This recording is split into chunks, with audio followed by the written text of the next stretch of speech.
Good morning, my name is Jean Smith, Smith Brandon International, and my question is about China. China is very active in Brazil, FDI, etc. What is China doing that maybe the United States might copy in order to increase the relationships back and forth?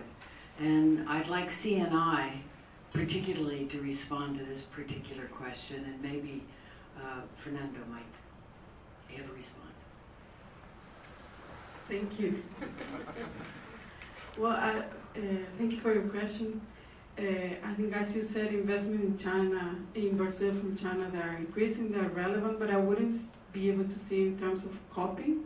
We also have concerns in terms of with China, and the recognition as a market economy status is also something very keen to the industry. So it's difficult to say what U.S. should copy. What I would say is the U.S. should focus in terms of having bolder initiatives with Brazil. I would say, as I mentioned, the BTT, so there's a lot of work that has to be done on the Brazilian side, but as you probably heard, Brazil announced a request to the OECD, so we're hoping that this could trigger good positive effects in terms of the double taxation issues.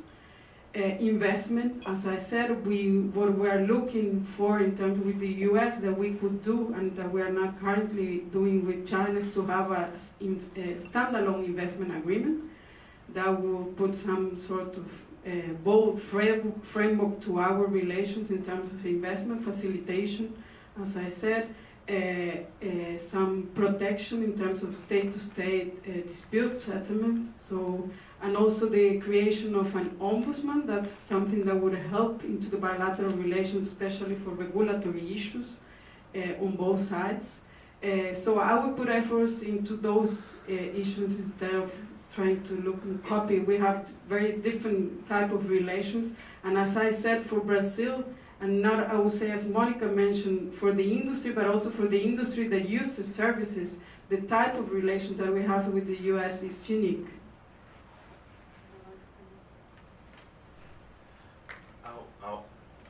I'll mention one thing that I see. I've dealt with the Chinese before. It's the long haul view. They look at Brazil and they see the potential, and they say, okay, what in a longer time frame, potential and good places to invest. Brazil has a very good history of attracting and respecting investment, and has a lot of potential. I think Chinese are very bold, as Constanza said, in saying, look, we're going to grab this potential right now, while we know there's a lot of room to grow in Brazil.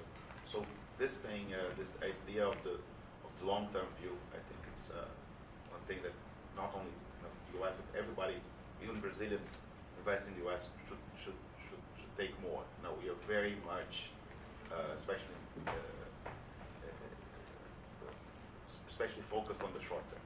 So long view. And I would add to that a lot of the activity that you've seen of the Chinese in Brazil has been related to infrastructure investment. There's been a great deal of that happening, electricity grids, airports, et cetera, here in recent months and years. And so that's, that speaks to Fernando's point of view on the long view, but I think that also, again, looking for silver linings, but the fact that right now Petrobras is really, in a more aggressive way, at least that I ever remember, looking for foreign partners and foreign investments, and aggressively reaching out to foreign players in spaces where, frankly, particularly if we're talking construction and engineering, Brazilian companies had always tended to dominate. So there are some interesting opportunities there for folks that can take that long view and handle a little bit of policy dynamism. We probably have time for one or two more questions.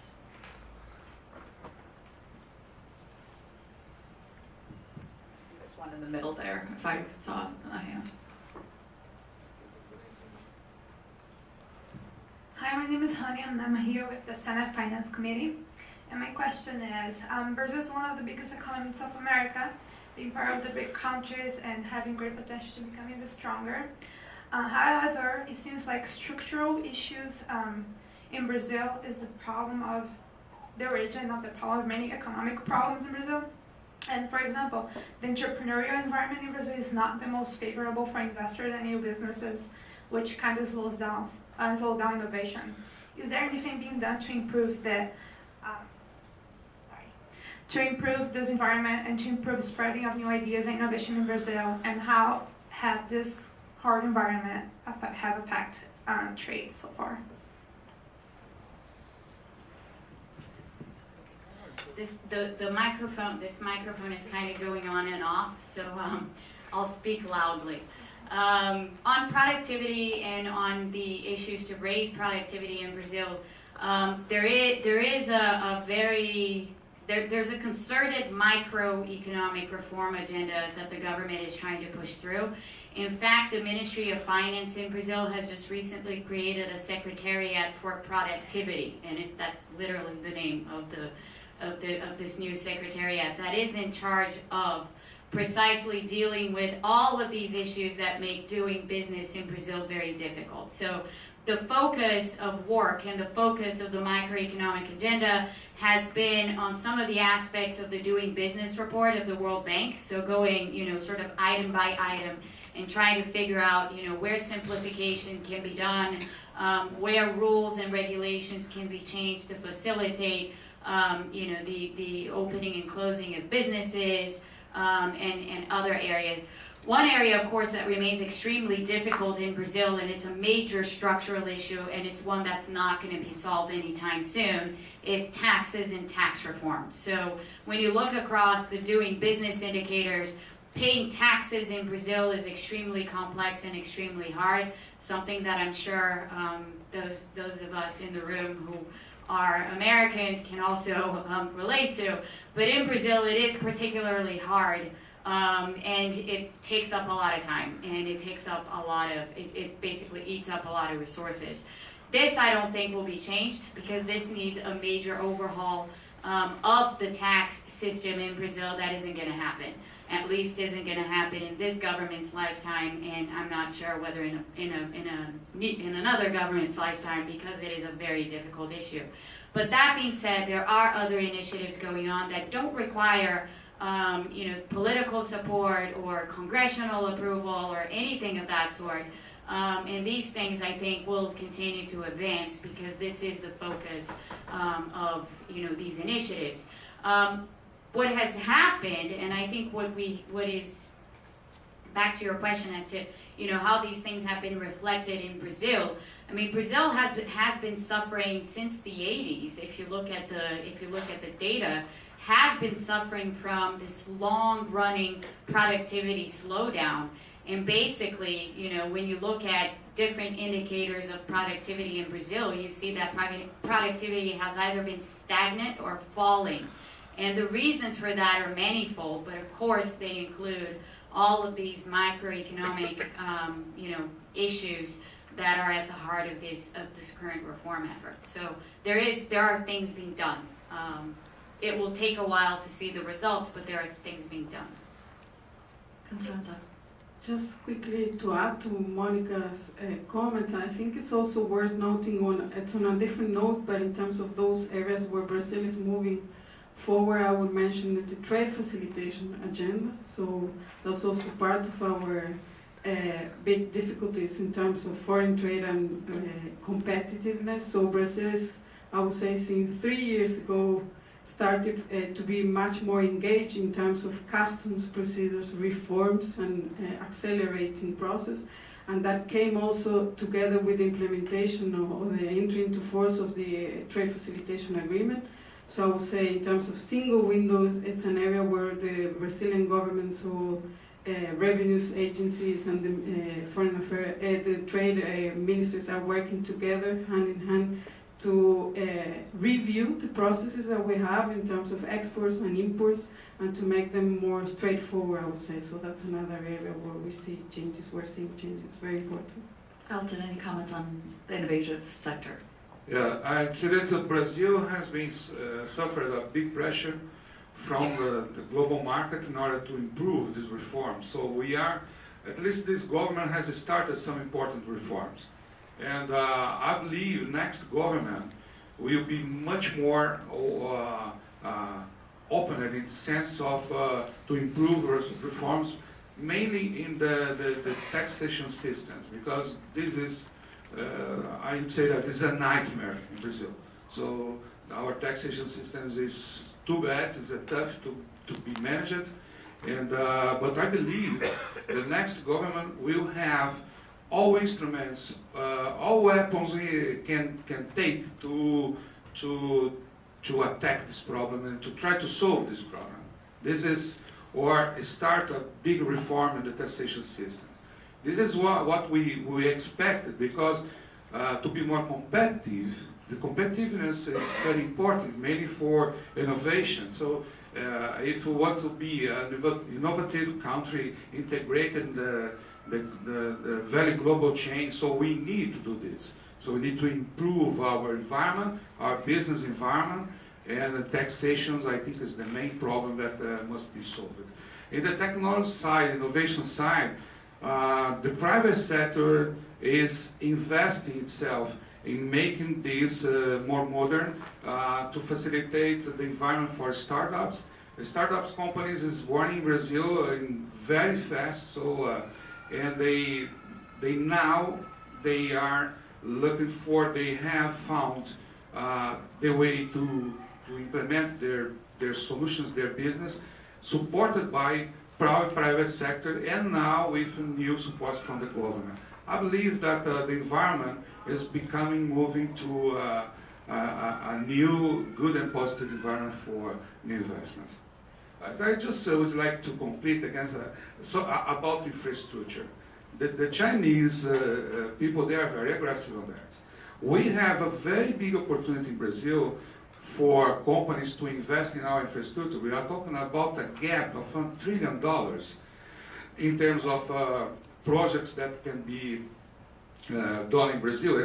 We are talking about big projects. So we have discussed this with many American companies, and I think they are motivated to do this kind of investment because it's a big opportunity. Just wanted to follow up on a few comments that my colleagues made and relate to that question. One is, I think looking at TPP both as a agreement that Brazil might want to join, also as against its relationships with respect to its relationship with Pacific Alliance and also the U.S. I think some of the innovation issues we talked about it's helpful to look there as a guidepost, as I said earlier.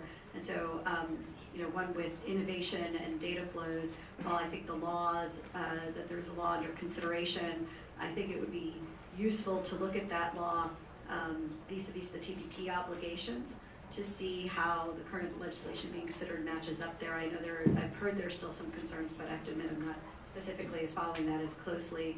On IP itself, someone mentioned the Special 301 report and seeing what happens. I know USTR acknowledged some positive movement, for instance, on the visa front, and I think that's great.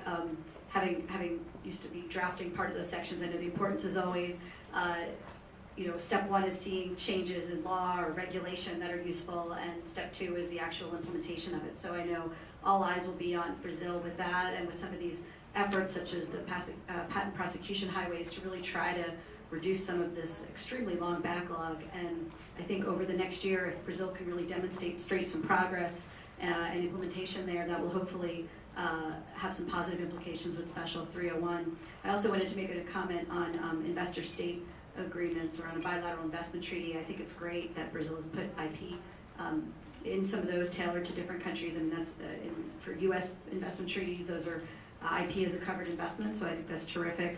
And again, looking at when you, both in Brazil's relationship with Mexico and also with the U.S., TPP is a guide, I think, and also what happens in NAFTA renegotiation. This administration has not indicated they'd be moving away from a TPP-style investment treaty, where I think they felt, where at least the U.S. government felt like they were trying to tailor some of those comments to some of the concerns people had about ISDS and trying to make it more transparent. But they still had investor-state dispute settlement in there, still protected intellectual property. So I think that's another chapter I didn't mention earlier, but also important to look at for innovation in the future relations. thank you very much to all of you for coming out this morning, to Wida, to Vicky for pulling this together, particularly to our Brazilian guests for traveling so far to be with us here today. And Ken, I don't know if you have any final words. Thank you. Thanks to all of you for participating. Thanks to the Brazil Industries Coalition for joining us and partnering with us in this event. Kellie, thank you for doing this. I think it was terrific. I hope everyone enjoyed it. The video of the event will be available if you want to share it with your friends. So that'll be up hopefully later today or tomorrow. And make sure you all, our friends from Brazil, we have a subscription list. We'd love to get your email addresses if we don't have them all already. To join us, WIDA is the largest membership organization in Washington for the trade community. We have about 2,200 members, and we're looking to expand our network globally to get more people into that network. So we hope you'll be part of it for the long term. Thanks again to all of you. Hope to see you all at our future events. Thanks.